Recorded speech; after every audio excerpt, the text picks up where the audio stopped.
வணக்கம் மக்களே, நான் தான் உங்கள் சத்யா. சிவகாமி சபதம் தொடர்கதையை தொடர்ந்து கேட்க நம்ம அட்டென்ஷன் ப்ளீஸை ஃபாலோ பண்ணிக்கோங்க.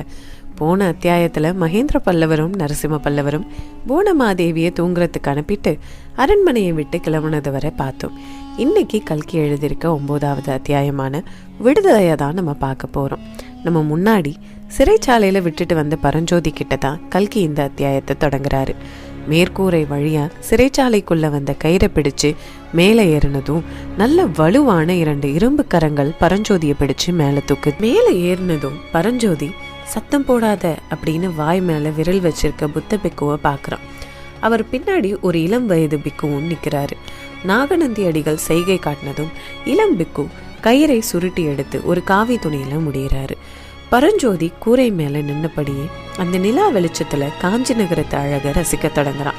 அந்த சமயத்துல புத்த பிக்கு சிறைச்சாலையிலிருந்து எடுத்த ஓடுகளை எல்லாம் எடுத்து மறுபடி சரியா அடிக்கிட்டு எழுந்து நின்று பரஞ்சோதியை ஒரு விரலால தொட்டு அவரை பின்தொடர செய்கை காட்டுறாரு. உடனே பரஞ்சோதியும் இளம்பிக்குவும் அவரை பின்தொடர்ந்து நடக்கிறாங்க. அவங்க கூரைகள் மேலேயும் நிலா மாடங்கள் மேலேயும் பல வீடுகளை தாண்டி காலடி ஓசை கூட கேட்காம தப்பிச்சு போறாங்க. யாராவது வரா மாதிரி சத்தம் கேட்டா உடனே புத்த பிக்கு சமிங்கை காட்டுவாரு. அப்புறம் இவங்களும் உட்காந்துப்பாங்க. அதுக்கப்புறம் எல்லாரும் போனதுக்கு அப்புறம் நடக்க தொடங்குவாங்க. இப்படி ஒரு 7-8 கட்டிடங்கள் மேற்கூரை வழியாவே கடந்து வராங்க. ஒரு வீட்டின் மேல் மாடத்தில் நிக்கிறாங்க. அங்க பன்னீர் மரங்கள் நிறைஞ்சிருக்கு. அந்த நிலா வெளிச்சத்துல அழகு மிகுந்த காட்சியா மட்டும் இல்லாம நல்ல கமகமனு நறுமணத்தை 4 திசையிலும் பரப்புது.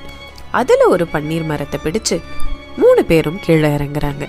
அப்புறம் கொஞ்ச தூரம் நடந்து போய் ஒரு கோவில் மாதிரி இருக்க இடத்த அடையிறாங்க. அதுதான் காஞ்சி மாநகரத்துல இருக்க எல்லா புத்த விகாரத்திலும் பெரிய புத்த விகாரம், ராஜ விகாரம்னு அதை அழைப்பாங்க. புத்த பகவானோட ஒரு பல் அந்த ராஜ விகாரத்துல பிரதிஷ்டை செய்யப்பட்டிருந்தது. பல்லவர்கள் ஒவ்வொரு காலகட்டத்துல ஒவ்வொரு மதத்து மேல பற்றோட இருந்தாலும் எல்லா மதங்களையும் சமமா பார்த்து அந்தந்த கோவிலுக்கு மானியம் இடுவது வழக்கம். அப்படி ராஜாங்க மானியத்தை பெற்றதுதான் ராஜவிகாரம். காஞ்சி நகரத்துல நிறைய செல்வந்தர்கள் இருந்தாங்க. அதுல ஒருத்தரான தனதாசன் தன்னோட மகன் வியாதியில அவதிப்பட்டிருந்தப்போ தன்னோட மகன் பிழைச்சா ராஜவிகாரத்தை புதுப்பிச்சு தரேன்னு சொல்லி வேண்டுதல் வச்சு தன்னோட மகன் பிழைச்சதும் பெரும் செலவு செஞ்சு ராஜவிகாரத்தை புதுப்பிச்சிருக்காரு. தாவல்யமான முத்த சுண்ணாம்பு பூசப்பட்டிருந்த ராஜவிகாரம் வெண்ணிலா வெளிச்சத்துல ரொம்பவும் அழகா இருக்குது. அதை பார்த்து வியப்புல பரஞ்சோதி, ஆஹா என்ன அழகான கோவில்னு வாயை பழக்கிறான். உடனே புத்த பிக்கு சட்டுன்னு அவன் வாயை பொத்துறாரு. ஏன்னா அவங்க பன்னீர் மரங்கள் நிழல்ல இருந்து திறந்த வெளிக்கு வந்திருந்தாங்க.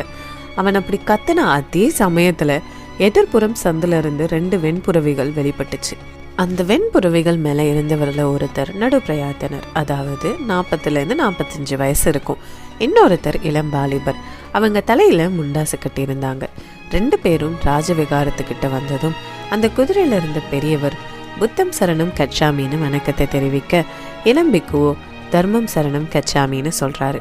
அடிகளே, இரவு 2ஆம் ஜாமத்துக்கு அப்புறம் யாரும் வெளியே கிளம்ப கூடாதுன்னு கட்டளை இருக்குதுன்னு தெரியாதா அப்படின்னு பெரிய வீரன் கேட்க, தெரியும், ஆனா சன்னியாசிகளுக்கும் பொருந்தும்னு தெரியாதுன்னு சொல்றாரு புத்த பிக்கு.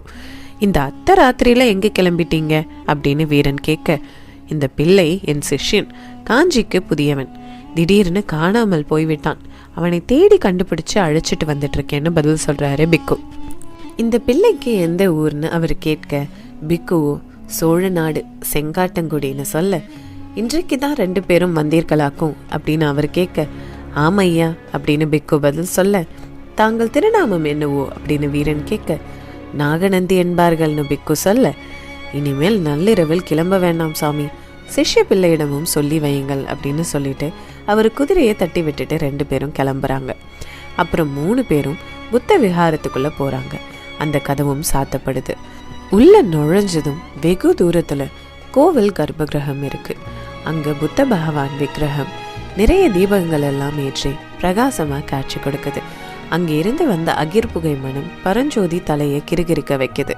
அகிர்புகை அப்படின்னா ஊதுபத்தி மனம் தான். உடனே புத்த பிக்கு பரஞ்சோதி தலையில கை வச்சு, குழந்தை, உனக்கு எப்பேற்பட்ட ஆபத்து வர இருந்தது தெரியுமா? நல்ல வேலை, புத்த பகவான் அருளால தப்பிச்சிட்டேன்னு சொல்ல, பரஞ்சோதி ஆச்சரியமா, எந்த ஆபத்தை சொல்றீங்க சாமி அப்படின்னு கேட்குறான். இந்த ராஜவிகாரத்தின் வாசல்ல தான் அந்த குதிரை மேலே இருந்த வீரர்கள் யாருன்னு தெரியுமா அப்படின்னு பிக்கு கேட்குறாரு.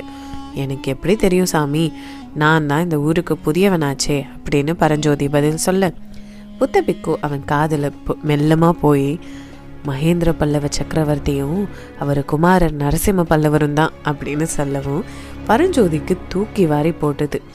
என்ன சாமி சொல்கிறீங்கன்னு கேட்குறான். அப்புறம் அவங்களால எனக்கு என்ன ஆபத்து வரப்போகுதுன்னு கேட்குறான். புத்த பிக்கு ஒரு கேலி சிரிப்பு சிரிச்சுட்டு, என்ன ஆபத்து நான் கேட்குற, யானை மேலே வேலெறிஞ்ச வாலிபன் நீ தானே தெரிஞ்சா நீ பிழைக்கிறதே துர்லபம் அப்படின்னு சொல்கிறாரு. துர்லபம் அப்படின்னா கஷ்டம்னு பொருள். அந்த சக்கரவர்த்தி குமாரன் மாமல்லன் இருக்கானே, அவனுக்கு தன்னை விட பெரிய வீரன் ஊருக்குள்ளே இருக்கக்கூடாது. அப்படி இருந்தால் அவனோட மல்யுத்தம் செஞ்சு தோக்கணும், இல்லைன்னா யமலோகம் அனுப்பிடுவான் அப்படின்னு பரஞ்சோதியை பார்த்து சொல்ல, பரஞ்சோதியோ சண்டைன்னு வந்துட்டா நான் பின்வாங்க மாட்டேன், சக்கரவர்த்தி குமாரனா இருந்தால் என்ன யாரா இருந்தால் என்னன்னு கேட்க, தெரியும் தம்பி, அதனால தான் நான் கவலைப்படுறேன். யானை மேலே நீ வேலை எறிஞ்சதுனால தான் அதுக்கு மதம் பிடிச்சதுன்னு சொல்லி உன் மேலே பொய்க்குற்றம் சாட்டி உன்னை தண்டிப்பார்கள்னு சொல்கிறாரு புத்த பிக்கு. அப்படி அவர் சொன்னதும் பரஞ்சோதிக்கு சுருக்குன்னு இருக்கு. பரஞ்சோதி சுமை தாங்கி மேலே படுத்திருந்தப்ப அவனுக்கு காதில் விழுந்த செய்தியும் இப்போ புத்த பிக்கு சொன்னதும் பொருந்தது. அதனால இவ்வளோ நேரம் புத்த பிக்கு மேலே இல்லாத நம்பிக்கை இப்போ அவனுக்கு வருது. இப்போ ஏற்பட்ட அநியாயமும் நடக்குமா சாமி அப்படின்னு அவன் கேட்க, புத்த பிக்குவோ பல்லவர்களோட குழத்தொழிலே அதுதான். உன்ன மாதிரி 150 ஆண்டுகளுக்கு முன்னால மயூர சன்மன்னு ஒருத்தர் இங்க கல்வி கற்க வந்தாரு. அவருக்கு பொய்க்குற்றம் சாட்டி சிறையில் அடைச்சி தண்டிச்சாங்க அப்படின்னு சொல்றாரு. அப்புறம் என்னாச்சு சாமி அப்படின்னு பரஞ்சோதி கேட்கிறான். உடனே பிக்கு, அப்புறம் என்னாச்சு, அவன் சிறையிலிருந்து தப்பிச்சு போய் கிருஷ்ணா நதி கரையில தனி ராஜ்யம் ஸ்தாபிச்சு பல்லவர்களை பழிக்க பழி வாங்கினான். புத்த பகவான் அருளால நீயும் அவனை மாதிரி தப்பிச்சிட்டேன்னு சொல்றாரு புத்த பிக்கு.